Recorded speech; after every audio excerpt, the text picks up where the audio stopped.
রহিম। আসলে ইজতেমা এটা তো বিশ্ব ইজতেমা। বিশ্ব ইজতেমা মানে সারা বিশ্বের মেহমান আসবে, এটার নামই বিশ্ব ইজতেমা। শুধু আঞ্চলিক কিছু লোক হবে, একটা গোষ্ঠী একত্রিত হবে, এটার নাম বিশ্ব ইজতেমা হবে না। আমরা গত বছরও দেখছি আমাদের ইজতেমার সময় প্রায় বিদেশি মেহমান প্রায় 15,000-এর কাছাকাছি ছিল। ওনাদেরটা খবর আমরা বলতে পারবো না। তো বিশ্ব ইজতেমা তখন হবে যখন সারা বিশ্বের মেহমানরা আসবে। আর বিশ্ব ইজতেমা বাংলাদেশের জন্য একটা বিরাট ভূমিকা রাখে, বাংলাদেশের ভাবমূর্তি। কেননা আমরা অনেক জায়গায় দেখছি বাংলাদেশ চেনে না, কিন্তু টঙ্গী চিনে পৃথিবীর বিভিন্ন দেশে। টঙ্গীর ইজতেমা। তো এই ইজতেমা আয়োজনের ক্ষেত্রে সরকারের একটা বিরাট ভূমিকা, এবং এটা চ্যালেঞ্জ বটে। দেখেন, সৌদি সরকার কখনো কোনো বছর, এক বছর সৌদিতে হজের সময় কিছু লোক মারা গেল, তো সৌদি সরকারের ম্যানেজমেন্ট নিয়ে কথা উঠছিল যে তাদের এত টাকা নিচ্ছে, তারা মিসম্যানেজমেন্ট কেন হচ্ছে। তো আমাদের কথা হইলো, যদি এই ইজতেমা আয়োজনে সরকার বা সরকারের যারা দায়িত্বপ্রাপ্ত আছে তারা যদি এইটা সহজভাবে সমাধান করতে না পারে, এটা সমস্ত ব্যর্থতা কিন্তু সরকারের ওই সমস্ত লোকদের উপরে যাবে, এটাই স্বাভাবিক। আমাদের একটা ফয়সালা হয়েছিল যে সরকার ঘোষণা করছিল, পরিপত্র জারি করছিল যে 31/1/2 ওনারা ইজতেমা করবে জুবাইরপন্থীরা, এবং আমাদের ইজতেমা হবে 7, 8, 9। এটা কিন্তু সাংবাদিক ভাইদের সামনে নিয়েই করা হয়েছে। কিন্তু এরপরেও কিন্তু সরকার আর কারোর সাথে বসেও নাই, নতুন কোনো প্রজ্ঞাপন আসেনি। স্বাস্থ্যকর অল টাইম ফ্যামিলি কেক, সব সময় অল টাইম হেলদি লাইফ। হঠাৎ করে আমরা শুনতে পেলাম ওনারা ইজতেমা করবে 6 দিন, 31 তারিখ থেকে 6 তারিখ পর্যন্ত, এবং 2 ভাগ হয়ে যাবে। সরকারের পক্ষ থেকে কিন্তু সুনির্দিষ্ট কোনো এখন কোনো প্রজ্ঞাপন এরকম আসেনি। হাবিবুল্লাহ রায়হান যে তাদের মিডিয়ার সমন্বয়ক, সে বলল যে এটা আমাদের আলেমদের সিদ্ধান্ত। তো আলেমদের সিদ্ধান্ত তো সরকার চলবে না। সরকারের একটা নীতি আছে, তাদের একটা আলাদা প্রেক্ষাপট আছে। সরকারে যে প্রজ্ঞাপন দিয়েছিল ওই প্রজ্ঞাপনের উপরে নতুন কোনো প্রজ্ঞাপন এখন আসেনি। তবে আমরা এটা শুনতে পেরেছি যে আমাদের সাথে আমাদেরটা এক সপ্তাহ পিছনের কথা বলছে, 14, 15, 16 ফেব্রুয়ারি। তা কিন্তু আমাদেরকে কিছু শর্ত জুড়াই দিচ্ছে, যে শর্তে আমরা মানিনি। আমরা বলছেন আমরা এই শর্তে রাজি না। তো আমাদেরকে এই পর্যন্ত ওনাদেরটাও কখনো এর কোনো প্রজ্ঞাপন আসে নাই যে 6 তারিখ পর্যন্ত ওনাদের ইজতেমা হবে। ওনাদের ইজতেমা কিন্তু প্রজ্ঞাপন অনুযায়ী 31/1/2, জানুয়ারি 31 তারিখ এবং ফেব্রুয়ারির 1-2। তো সরকার এই জিনিসটা নিয়ে আমার মনে হয় যারা দায়িত্বপ্রাপ্ত আছেন তারা একটু বিলম্ব করতেছে। এটা জাতির সামনে পরিষ্কার করুক, এত বড় একটা ইন্টারন্যাশনাল ইভেন্ট, সারা দুনিয়ার ধর্মীয় মুসলমানরা মেহমানরা এখানে আসবে। তো এটা যদি এখন আমরা ডেট না পাই, এটা একটা ধোঁয়াশার মধ্যে। আমাদের মেহমান সারা দুনিয়া থেকে আসবে, যদি আগে থেকে ডেটটা আমরা পাই, টিকিট কাটতে সুবিধা হয়। তা না হলে দেখবে টিকিটের দাম, ইনস্ট্যান্ট কাটলে টিকিটের দাম বেড়ে যায়। সারা দুনিয়ার মেহমানরা আমাদেরকে ফোন করতেছে, আমরা কী করব।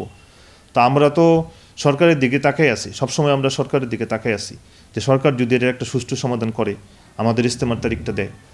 কিন্তু আমার কাছেও কেন যেন মনে হইতেছে যে সরকার এটা বিলম্ব করতেছে। বিশেষ করে মাওলানা মামুনুল হক সাহেব বা ওনার সাথে কিছু লোক আছে, হেফাজতের একাংশ, যেরকমভাবে সরকারের উপরে একটা প্রেশার ক্রিয়েট করতেছে। আমার কাছে মনে হচ্ছে সরকার প্রেশারে পড়ে এই জিনিসটা বিলম্ব করতেছে। এবং আমাদেরও সরকার একটা ডিক্লেয়ার দিয়ে দেখ যে ভাই ঠিক আছে, জুবাইরপন্থীদের ইজতেমা এত তারিখ, আর যারা নিজামুদ্দিনকে মানে তাদের ইজতেমা এত তারিখ। সরকার একটা সরাসরি ডিক্লেয়ার দেখ। কিন্তু এখন আমাদের কাছে সরাসরি কোনো কিছু আসে নাই। আমরা এটা চাই সরকারের শুভবুদ্ধি উদয় হোক, সরকার আমাদেরকে একটা ক্লিয়ার ডেট দিয়ে দেখ যে ভাই আপনাদের ইজতেমা এত তারিখ। বলছিলেন যে সরকার আপনাদেরকে বেশ কিছু শর্ত জুড়ে দিয়েছে, কি ধরনের শর্ত আসলে আপনাদেরকে?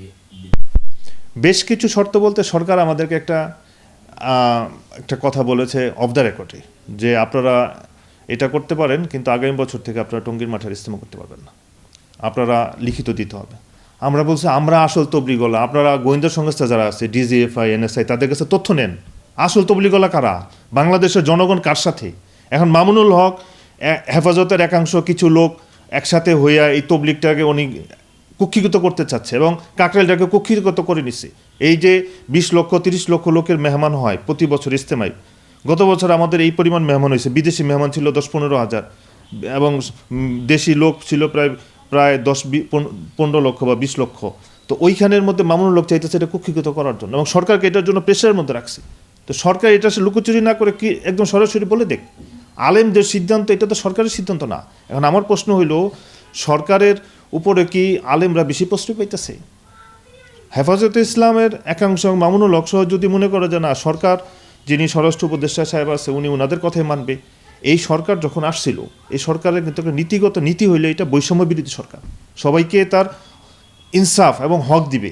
আমরা তো ইনসাফ চাচ্ছি, আমাদের উপরে ইনসাফ করেন, আমাদের উপরে কোনো বৈষম্য করবেন না। কাকরাইলের আমরা অর্ধেক চাই, টঙ্গীর ইস্তেমা এইটাও আমরা আমাদের ডেট দিয়ে দেন। এখন যদি আমাদের বৈষম্য আগে থেকে হইতেছিল, দেখেন এই যে টঙ্গীর মাঠে মারামারি হইলো, টঙ্গীর মাঠে মানুষ হত্যা হইলো 3 জন, সবাই বলে 4 জন, আসলে এখানে 3 জন হত্যা হয়েছে। আমাদের একজন লোক ছিল এবং ওনার ছেলে সরাসরি মিডিয়ার সামনে এসে বলছে, এবং গোয়েন্দা সংস্থার কাছে এই রেকর্ড ছিল যে ওই যে 18 তারিখে যে গন্ডগোল হইলো টঙ্গীর মাঠে 18 ডিসেম্বর, ওদের কাছে সমস্ত অস্ত্রশস্ত্র ছিল, আমাদের কাছে কোন অস্ত্রশস্ত্র ছিল না। মামুনুল হক উস্কানি দিল, মামুনুল হক 15ই ডিসেম্বর গিয়ে ওইখানে উস্কানি দিল যে টঙ্গীর তুরাগতে রক্তে লাল করে দিব। তা আমাদের 3 জন অ্যারেস্ট হইলো, অলরেডি মুরব্বীদের নামে মামলা। তাহলে মামুনুল হক কেন এখন অ্যারেস্ট হইল না? মামুনুল হক তো উস্কানিদাতা, জুনায়েদ আল হাবিব তো উস্কানিদাতা, ওনারা তো 15ই ডিসেম্বর গিয়ে উম্মতকে উস্কানি দিয়ে আসছে। তো মামুনুল হককে আমরা তো গেলাম মামলা করতে, আমাদের মামলা নিল না, ওনাদের মামলা নিল। আমরা সব জায়গায় বৈষম্য শিকার। কাকরাইল ওনাদেরকে দিয়ে দিল।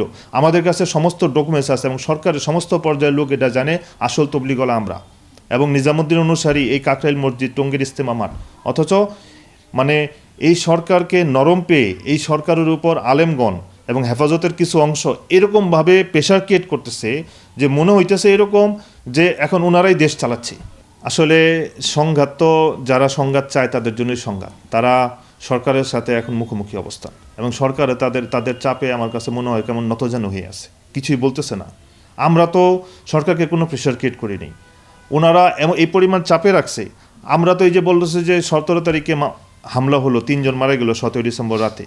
আমরা তো এটা বলছি বিচার হওয়ার আগে আপনি দোষী কীভাবে সাব্যস্ত করেন? ওইখানে হাজার হাজার লোক ছিল, কে মারছে? আমরা তো এই জন্য বারবার বলছি আমরা বিচার বিভাগে তদন্ত দাবি করছি, বিচার বিভাগে তদন্ত হোক।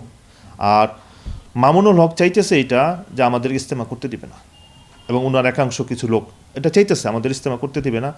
তো আমরা তো সরকারের দিকে তাকাই আছি, এবং সরকারের সাথে সাথে সারা দেশের জনগণ, আপনারা অ্যানালাইসিস করেন সারা বাংলাদেশে 64 জেলায় আসল তবলিগলা কারা, এবং মূল তবলিগের সাথে বেশি অ্যাডাল্ট পারসন বা ম্যাচুরিড লোক কাদের সাথে বেশি? হেফাজত ইসলামের একাংশ যারা আছে জুবাইরপন্থীদের সাথে মিলিত হয়েছে এখন। তো ওনাদের তো আসলে মাদ্রাসার ছাত্র ছাড়া আর ওই কয়েকজন হুজুর ছাড়া ওনাদের সাথে আর তেমন কোনো লোক নাই। কিন্তু তবলিগ বলতে কি বোঝায়? তবলিগ মানে এখানে সমস্ত স্তরের লোক থাকবে, সচিব থেকে শুরু করে রিক্সাওয়ালা পর্যন্ত, এটার নাম তবলিগ। আমাদেরও গত বছর যখন ইস্তেমা হইল, আমাদের মেহমান ছিল আমাদের দেশি লোক ছিল প্রায় 20 লক্ষ, বিদেশি মেহমান প্রায় 15,000। তো এতগুলো লোকের সাথে লোকের মতামত উপেক্ষা করে সরকার কেন এটা ডিলে করতেছে?